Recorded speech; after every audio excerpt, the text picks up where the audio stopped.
I'm Zehara and welcome to the second episode of Zehara's Guide to Serpentine Mythology. I'm here today with my co-host Spartacus. He's a pinstripe ball python.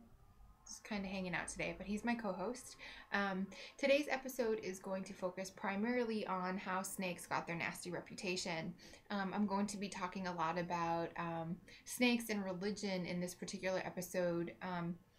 So in a mythological context, so it's not meant to be a show that is meant to advocate for a particular religion or to speak negatively of a different religion. It's just coming from a mythological point of view and a historical point of view regarding snakes. So the books that I am referring to, that you're going to hear me refer to today, where I've gotten some of my information is, for starters, The Goddess in the Grass. This is a really great book if you're interested in Serpentine mythology. This focuses primarily on Serpentine mythology in context to the goddess and ancient goddess cultures. So if you're interested in the link between the goddess and the snake, I highly recommend this book. This is a great book. The other book is a classic for anybody who has studied goddess religion, and it's The Chalice and the Blade. And this is another great book for those of you that are interested in goddess religion and more of the matriarchal aspect of religion. And it speaks a little bit about Serpentine mythology, not so much so as it does the historical context of goddess religion in prehistoric times. Oops, I'm sorry, Spartacus. So this is another great book. And last but not least, one of my favorite books, bit hard to read if you really want to read them all. It can be a little bit complicated, so I recommend getting a second book to kind of go along with it, which is the Nag Hammadi Library, better known as the Gnostic Gospels or the Gnostic Texts.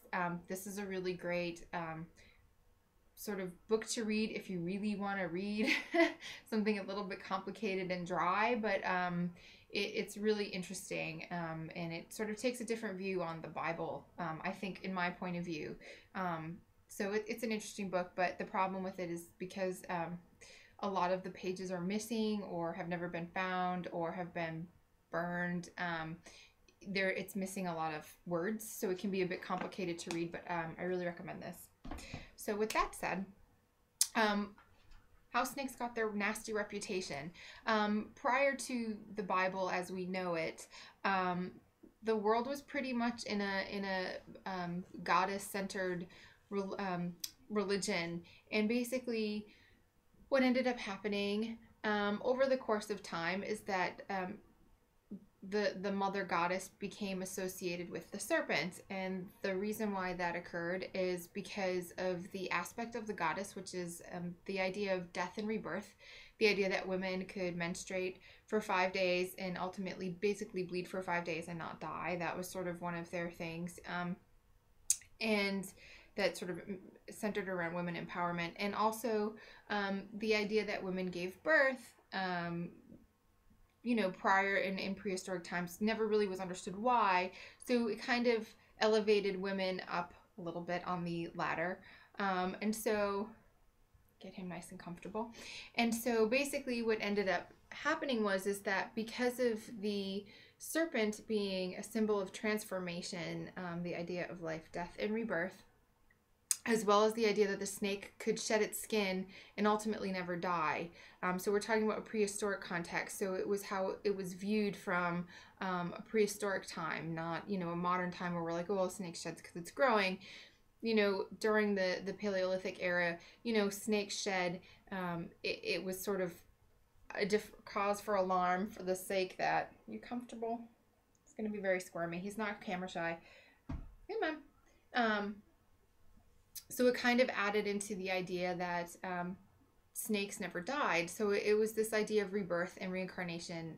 And so the goddess and the snake sort of became intertwined, so to speak, and they became attached with one another. So what happened is later on when the Bible began to be put together, in order for the early Christians at the time to sort of get rid of pagan religion, which was goddess-centered, they had to demonize both women and the serpent. And they did that by coming up with the story of the serpent being the tempter in the Garden of Eden that sort of persuaded Eve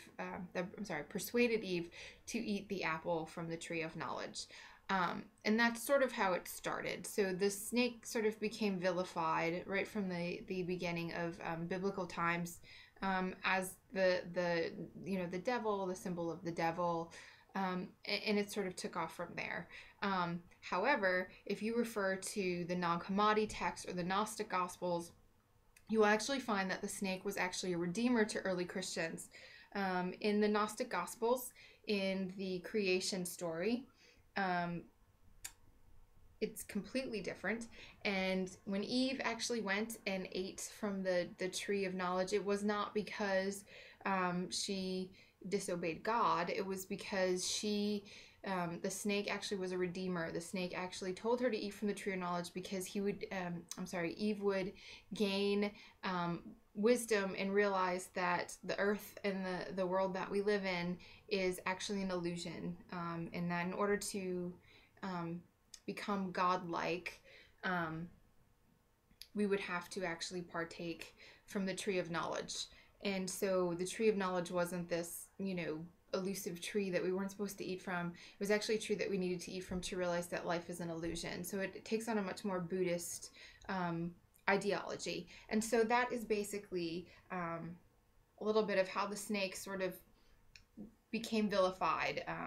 To get rid of one religion, you had to sort of vilify it. So, and you had to vilify anything that went with it. And so snakes and the goddess sort of became second in nature, and the snake became evil. Although this guy's definitely not evil, I can assure you. And that's sort of how it all started. So I really recommend, that's sort of a shorter version of that. But I recommend reading the Gnostic Gospels and reading The Goddess and the Grass, because it'll sort of tell you a little bit more about the vilification of snakes and the mother goddess in early pre-Christian times and going into the biblical era. And so that's pretty much it for this episode. If you have any questions or comments, I recommend that you email me at thesnakehisperer@aol.com or visit my website, snakehisperer.weebly.com. And again, our next episode will be hopefully in a few weeks, and I'm going to focus on Serpentine mythology in India. So we're going to actually go into India and talk about the Nagas and the different types of snake mythology in India. And so I hope that you found this informative, and I hope that you go out and get those really great books and being smooched. And I look forward to doing the next episode, and many blessings. You say bye? Say bye.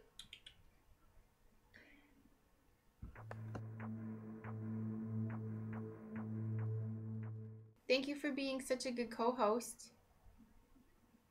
Yeah. You're such a good co-host. Mm-hmm.